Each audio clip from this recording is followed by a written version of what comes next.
Oi pessoal, professor Russo, Geografia, turma do terceiro ano, turma 301, né? Então nós estamos na frente 3 de Geografia e continuamos com a questão do Oriente Próximo ou Oriente Médio, né? Oriente Próximo, Oriente Médio.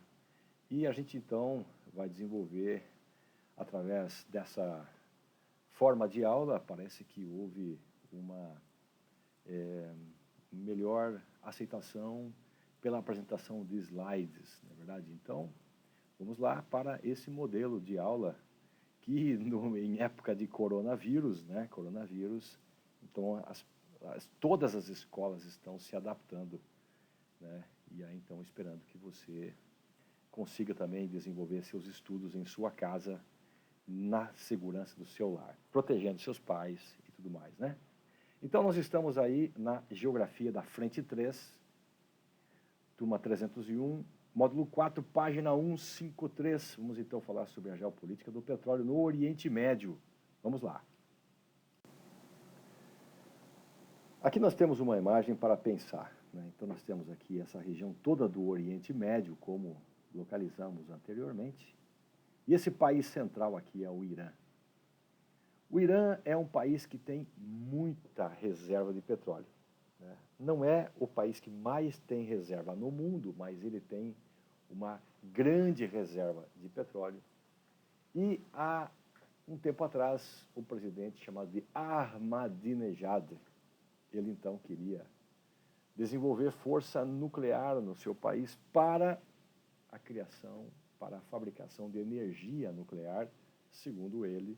Não existia a intenção de fazer bombas nucleares. O Brasil, na época, foi em socorro ao Irã.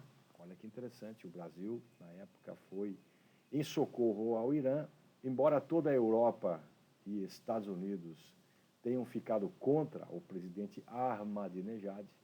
O Brasil deu apoio ao Irã, embora ele tenha muito petróleo, para que pudesse desenvolver energia nuclear, mas que não fizesse bombas nucleares.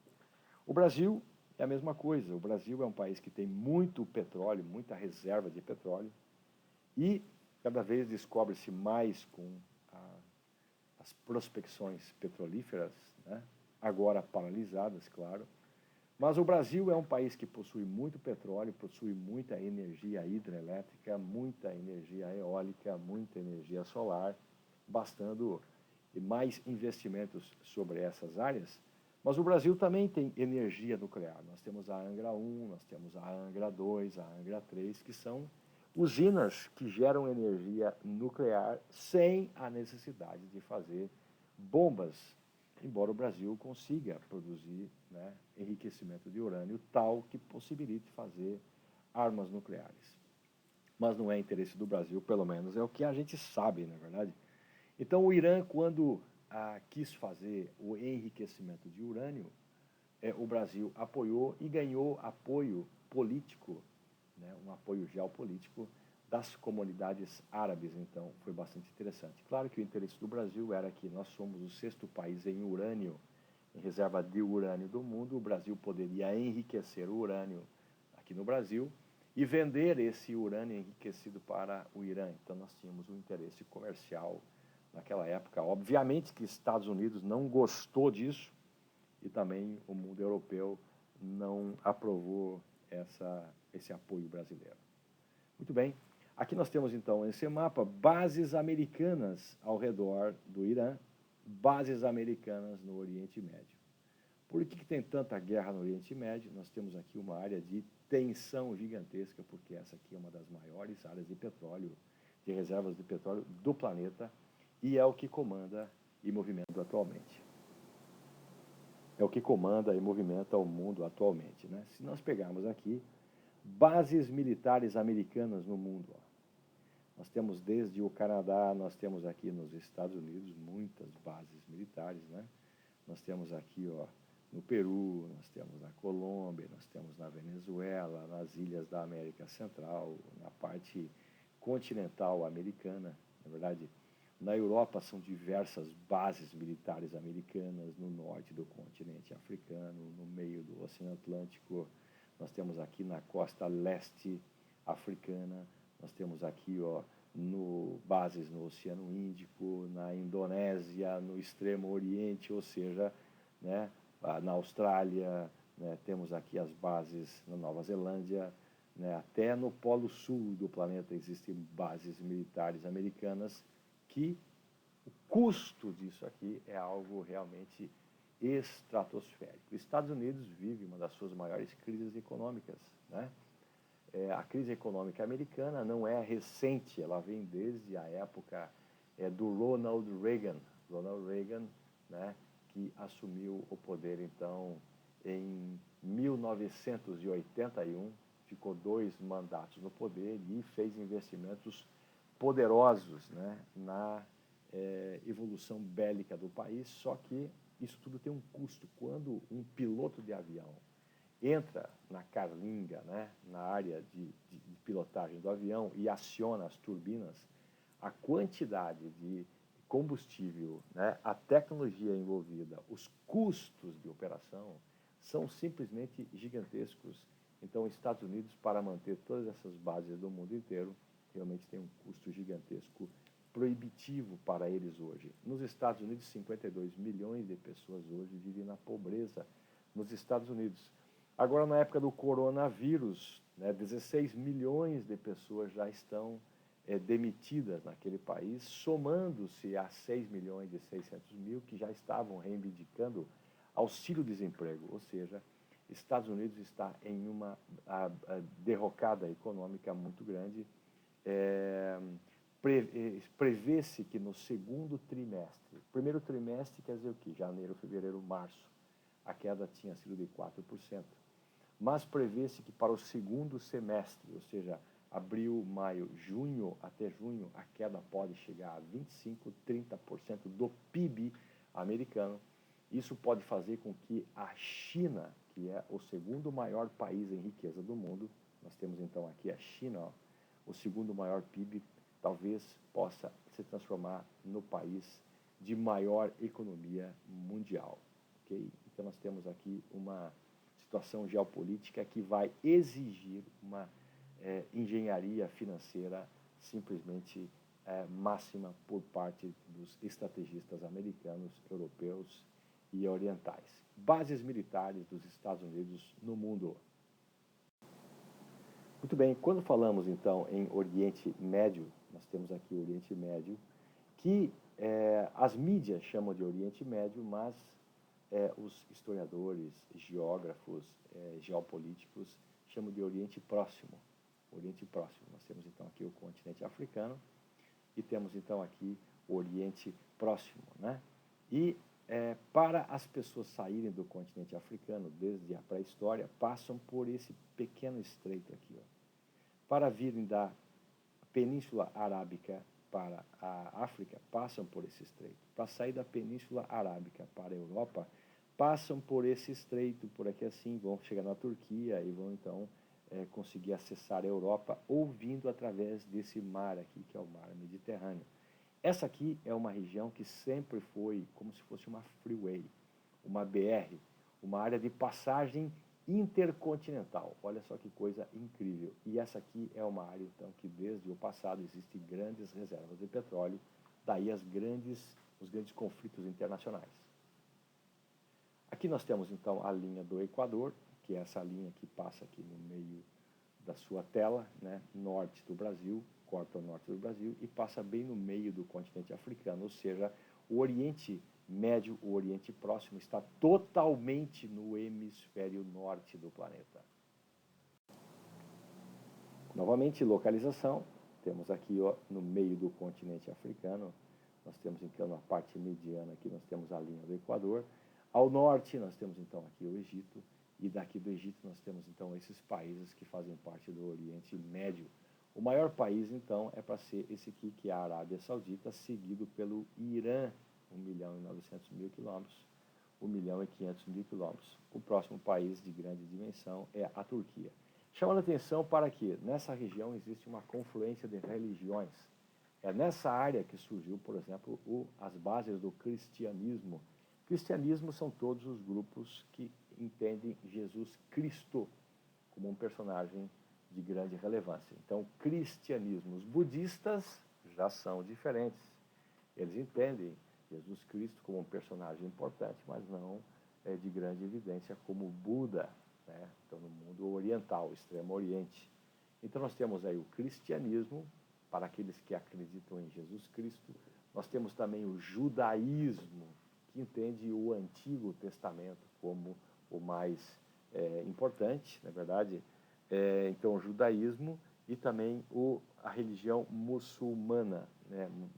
Muçulmana. Então, as três grandes religiões que existem no mundo, elas então surgem nessa região do chamado Oriente Próximo ou então do Oriente Médio, nessa região aqui. Ok? Muito bem.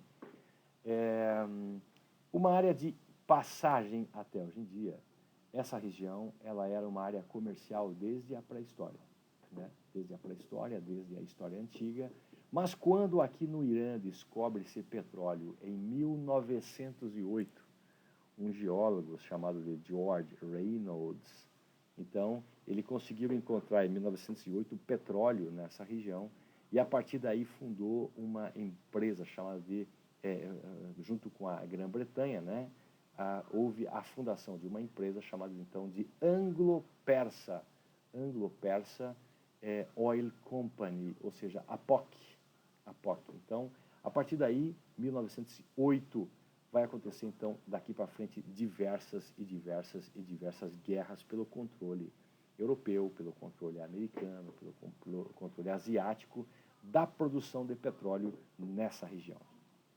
Temos então aqui o Oriente Próximo, Oriente Médio, base de religiosidades de grande relevância no mundo hoje. Temos aqui nesse mapa os pontinhos azuis são bases americanas, ó, né? Bases americanas no Oriente Médio. Né? Então temos aqui na Turquia, temos aqui nos países estônios, na verdade temos aqui na Turquia. Então são bases americanas nessa região e as áreas em vermelhinho são áreas produtoras de petróleo, concentração de produção de petróleo. Então essa aqui é uma área de uma bomba, né? Uma bomba prestes a explodir a todo momento, né? Quando falamos então em reservas de petróleo do mundo, qual é o país que mais reserva de petróleo? Existe uma diferença entre extrair petróleo e fazer uma reserva de petróleo. Extração de petróleo é uma coisa e reserva de petróleo é outra, né? Então, você pode ter uma gigantesca extração de petróleo, mas uma reserva pequena. Logo se esgotará. Nós então vamos aqui falar sobre as maiores reservas, né, o petróleo que está escondido embaixo do solo, né? Então as maiores reservas do mundo. A maior reserva de petróleo do mundo era, até pouco tempo atrás, estava localizada na Arábia Saudita. A Arábia Saudita, que está aqui assim. Então, nós temos aqui a Arábia Saudita com 268 bilhões de barris de petróleo. 268 bilhões de barris de petróleo é muito petróleo. Para ter uma ideia, Estados Unidos tem 48 bilhões de barris de petróleo embaixo do seu subsolo. Então, Estados Unidos precisa da produção de petróleo dessa região para poder manter bases militares no mundo inteiro, para que essas bases possam ser mais baratas. Então, é importante que Estados Unidos, assim, eles veem isso, eles controlam todo o petróleo. As bases de petróleo passam a ser dos Estados Unidos, com isso, então, eles conseguem fazer com que o petróleo para si tenha preços ínfimos. Né? Muito bem. Então, o maior país era, então, a Arábia Saudita, mas hoje em dia se sabe que o país que tem maior reserva de petróleo é a Venezuela, 513 bilhões de barris de petróleo, frente aqui a 268 bilhões de barris de petróleo. Então, Estados Unidos, eles saem dessa região de navio, passam aqui pelo Estreito de Bering, vêm pelo mar Mediterrâneo para buscar petróleo nessa região aqui, passam aqui pelo canal, né, que conecta então o mar Mediterrâneo ao mar Vermelho, contornam o chifre da África, vêm aqui pelo Golfo Pérsico e buscam o petróleo nessa região e retornam para a sua casa, que assim, né? Então passam pelo canal de Suez e aí, então voltam para a sua casa ou passam aqui pelo sul e voltando então para os Estados Unidos. Estados Unidos está há bastante tempo querendo o petróleo da Venezuela. Só que lá existe um problema geopolítico que o Hugo Chávez, ele é um personagem que é tido como elogiado por uma parte da população, condenado pela outra parte da população, o fato que a maioria, ao que parece, gosta do Hugo Chávez e o mantém no poder. É feito com frequência eleições nessa região e observadores do mundo inteiro, inclusive Jimmy Carter, que foi um dos grandes presidentes americanos, participa sempre das eleições da Venezuela. E ele, então, é uma das provas que lá, estranhamente, a população continua elegendo o Hugo Chávez para ser presidente. Então, lá eles dizem que defendem uma democracia, existem países que falam que não, então é sempre uma grande dubiedade, né? Muito bem, então, Estados Unidos tem muito interesse em colocar aqui, por exemplo, um presidente que seja pró-Estados Unidos, que possa agir como todos os demais países do Oriente Médio. Quando aqui no Oriente Médio um presidente sobe ao poder, que desagrada a política, então, europeia e a política externa americana, então aqui derruba-se esse presidente e coloca alguém pró. Então chama-se de presidente títeres nessa região. É uma região bastante complexa mesmo, né? Então, agora Trump está tentando invadir a Venezuela. Só que a Venezuela é amiga da Rússia. A Venezuela tem proximidade com a China, que são grandes potências nucleares. Então, Estados Unidos não consegue invadir diretamente, porque se invadir diretamente, vai comprar uma briga direta com a Rússia e com a China. Então, Estados Unidos precisa de alguém voluntário para fazer, então, essa afronta, né, para que faça, então, uma guerra na fronteira sul do Brasil. E o presidente do Brasil, o nosso presidente Bolsonaro, então, ele, em alguns momentos, deu um certo entender que poderia fazer, então, patrocinar uma invasão na Venezuela, o que não foi admitido pelo vice-presidente, o general Mourão. Muito bem, então, o primeiro país em petróleo do mundo é a Venezuela, situação muito complexa geopolítica. A segunda reserva de petróleo do mundo, então, aqui é o chamado Iraque. Terceira maior reserva do mundo de petróleo vai ser, então, aqui, ó, o Canadá. O Canadá tem 175 bilhões de barris de petróleo. 175 bilhões de barris de petróleo e grande parte do fornecimento acontece aqui para os Estados Unidos, né? Então, temos aí o Canadá. Depois do Canadá, nós vamos ter, então, aqui assim, o Iraque. O Iraque, então, né? A Síria. O Irã, né? O Irã. O Irã, então, esse país que está aqui no seu cursor, o Irã, então, tem 157 bilhões de barris de petróleo. Então, ele é o próximo país que tem muito petróleo. Daí o cercamento desse país aqui com diversas bases americanas. E lá sempre há conflitos políticos pelo petróleo. Depois, então, aqui do Irã, aí sim nós teremos aqui o Iraque. O Iraque tem 150 bilhões de barris de petróleo, ok? Então, é uma região que concentra aqui a Arábia Saudita, Irã, Iraque, né? São áreas de muita importância na questão do petróleo. E Estados Unidos, para vir buscar petróleo nessa região, o custo é muito elevado. Por isso, a intenção de se dominar, então, esse país mais ao sul. E o petróleo brasileiro, nós temos aqui, então, uma área de pré-sal que chega a 150 bilhões de barris de petróleo. Nós tínhamos pouco petróleo no passado, então o Brasil resolveu, atualmente, não fabricar mais gasolina no Brasil, né? Não fabricar mais óleo diesel no Brasil. Então, o Brasil, hoje em dia, importa diesel e importa combustíveis dos Estados Unidos. O problema disso é que o Brasil importa em dólares. E agora a moeda dólar está muito elevada, isso faz com que o preço do nosso combustível também fique bastante elevado, né? E aí, então, aumentando os custos do Brasil e aumentando também os gastos familiares quando precisa se sair de automóvel e abastecer cada vez fica mais caro, inclusive para os caminhoneiros. Então, essa região do Oriente Médio é uma região que possui muito petróleo. A Rússia precisa desse petróleo, a China precisa desse petróleo, a Europa precisa e Estados Unidos também. Então, qualquer movimentação que acontece de apoio ou da Europa, dos Estados Unidos nessa região, a governos e políticos nessa região, enfrenta oposições da Rússia e da China que apoiam, então, certos setores aqui nessa região.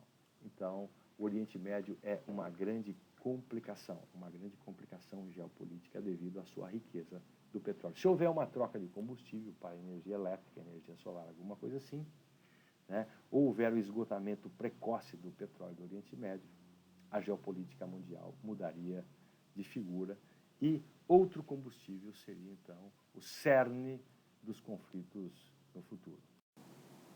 Ok, pessoal, então falamos sobre a questão da geopolítica do petróleo e também alguns tópicos de atualidades dessa região importante, envolvendo também Brasil, envolvendo também aí a Venezuela, envolvendo o governo Trump. Ok?